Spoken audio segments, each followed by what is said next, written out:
ఎన్ని రోజులుగా ముఖ్యమంత్రి రేవంత్ రెడ్డి కానీ కాంగ్రెస్ పార్టీ కానీ పావలాకి పనికిరానోళ్ళు కానీ వాళ్ళ జేబుల్లో చిల్లి గవ్వ పెట్టి 100 రూపాయలకి కొనండి అంటే కొనుగోలు కూడా ఈరోజు ఫోన్ ట్యాపింగ్ గురించి మినిమం అవగాహన లేకుండా ఒక చిన్నపాటి ఎవిడెన్స్ కూడా లేకుండా చాలామంది నోటికి వచ్చినంతగా మాట్లాడారు. దాని తగ్గట్టు తమ్ములను పెట్టారు. ఒక్కొక్కరికి వీపు చింతపండు అయింది, ఒక్కొక్కరి వెన్నులు వణుకు పుట్టింది. మిగతా వాళ్ళకైతే తెలంగాణలో బతకాలంటే ఆశ పోయింది. అది పోని ఈ ఫోన్ ట్యాపింగ్ ముఖ్యమంత్రి రేవంత్ రెడ్డి గారు తమ సొంత మంత్రుల ఫోన్ ట్యాపింగ్ చేస్తూ వింటున్నాడు. ఎందుకో తెలుసా? అధిష్టానమేమో రేవంత్ రెడ్డి గారిని నమ్మడం లేదు. రేవంత్ రెడ్డి బీజేపీతో సంబంధం పెట్టుకున్న మనిషి, ఆయన బీజేపీ మనిషి అని వాళ్ళు గుర్తించిర్రు. మాతో మంచిగా ఉంటూ మా యొక్క లోపాలని మా యొక్క సీక్రెట్స్ని పోయి బీజేపీ చెప్పుడు కాంగ్రెస్ పార్టీని తెలంగాణలో బొందబెట్టే ప్రయత్నాలు రేవంత్ రెడ్డి చేస్తున్నాడని రేవంత్ రెడ్డి 48 సార్లు ఢిల్లీకి పోయినా 5 సార్లు మాత్రమే రాహుల్ గాంధీ దర్శనం ఇచ్చిండు.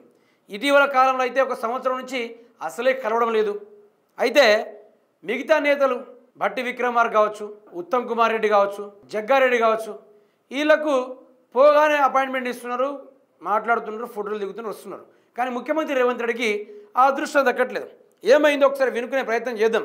ఎట్లాగో నా కుర్చీకి గండం అయ్యేటట్టే ఉంది, వీళ్ళ ఫోన్లు ట్యాపింగ్ చేయాలి, వీళ్ళు ఏం మాట్లాడుకుంటారో నేను వినాలి, లేకుంటే నా పదవి ఊసిపోయేటట్టే ఉంది అనుకుంటూ ముఖ్యమంత్రి రేవంత్ రెడ్డి గారు వాళ్ళ మంత్రుల ఫోన్ ట్యాపింగ్ చేసి చల్లగా వింటా ఉన్నాడు. చూద్దాం ఒక ఆయుధం. ఫోన్ ట్యాపింగ్ చేస్తున్న రేవంత్, మంత్రుల మాటలు వింటున్న సీఎం, సంచలన విషయాలు బయటపెట్టిన ప్రముఖ వెబ్సైట్ సౌత్ ఫాస్ట్, ఒకే జిల్లాకు చెందిన 2 మంత్రులు, ఇటీవల ఫోన్లో గంటకు పైగా చర్చలు, మంత్రుల మాటలు విన్న రేవంత్ రెడ్డి తన సహచర మంత్రిని సదురు మంత్రి దగ్గరకు పంపిన సీఎం, విషయం అడిగి తెలుసుకునే ప్రయత్నం, తమ మాటలు ఎలా తెలిసాయని షాక్. ముఖ్యమంత్రిని కలిసి అడిగిన మంత్రులు, మీరు ఏం చేస్తున్నారో తెలుసుకోవడం సహజం అంటూ సీఎం సమాధానం. చూశారు కదా.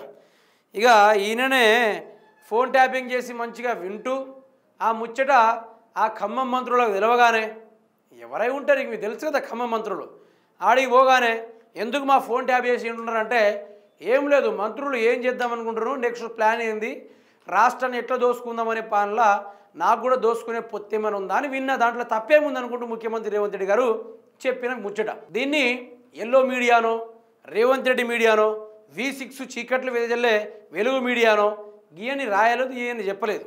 ఇది సౌత్ ఫస్ట్ అనే ఒక వెబ్సైట్లో దుమారం రేపుతున్న ముచ్చట బయటకు వచ్చింది. మామూలు దుమారం కాదు, దుమ్ము లేపుతున్న దుమారం. అయితే ఎందుకు ఇట్లా వింటుండో తెలుసా? ఎందుకంటే ఇప్పుడు రేవంత్ రెడ్డి గారి వల్ల ఈ ఏదైతే సీనియర్ మంత్రివర్గం వారు ఉన్నారో వాళ్ళందరూ అసంతృప్తికి గురై ఉండడం వల్ల ఈ పార్టీలో ఉండే బదులు ఈయన పీకేస్ అయిపోతుంది కదా, మనం ఉండాలని నిన్నగాక మొన్న వచ్చిన బచ్చాయిని అనుకుంటూ వాళ్ళు మాట్లాడుతున్న తీరుని ముఖ్యమంత్రి రేవంత్ రెడ్డి గారు విన్నారు. విని వీళ్ళపైన ఒత్తిడి తీసుకురావాలి ఎట్లా చేశాను అనుకుంటూ ముఖ్యమంత్రి రేవంత్ రెడ్డి ఇట్లా అనుకుంటుండు. అధిష్టానంతో మాట్లాడి ఈయనను తొందరగా కుర్చీ నుంచి జరిపి మన దాంట్లో ఎవడో ఒకడు కూర్చోవాలనుకుంటూ ఈ యొక్క మంత్రివర్గం సీనియర్ కాంగ్రెస్ పార్టీ నేతలు ఈ విధంగా మాట్లాడుకున్న ముచ్చట్ని ముఖ్యమంత్రి రేవంత్ రెడ్డి గారు సాటుగా ఉండి మాట్లాడిన ముచ్చట్ని వినుకుంటున్నాడు.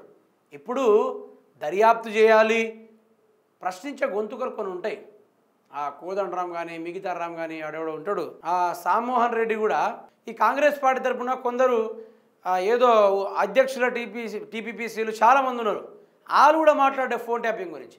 బీజేపీ వాళ్ళు ₹10 పెడితే 10 రూపాయల గున్నులో కూడా ఈరోజు ఇష్టానుసారంగా ఇష్టం వచ్చినట్టు ఆధార్ లేవు, ఏమి లేవు, మాట్లాడుతూనే ఉంటారు.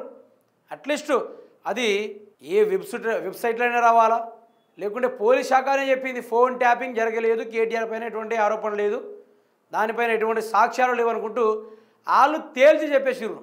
కానీ ముఖ్యమంత్రి రేవంత్ రెడ్డి గారు కానీ వారి మంత్రివర్గం కానీ ఎమ్మెల్యే వర్గం కానీ వారి కింద ఉన్న కార్యకర్తలు కానీ జోర్దారుగా ప్రచారాలు చేయడు, ఫోన్ ట్యాపింగ్ జరిగిందంటూ మాట ఇండాలి, ఇవన్నీ సోది సుతరణాలంతా జరిగింది.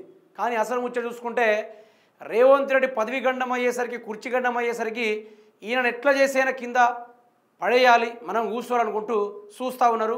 నాకు తెలిసి 6 నెలల గొప్ప బాంబే పేలబోతుంది కాంగ్రెస్ పార్టీలో. ఎట్లాంటి బాంబు అంటే ఆ బాంబుల ముఖ్యమంత్రి రేవంత్ రెడ్డి కుర్చీ నుంచి లేచిపోవచ్చు. నాకు తెలిసి ఆ తీరుగా జరుగుతూ ఉంది.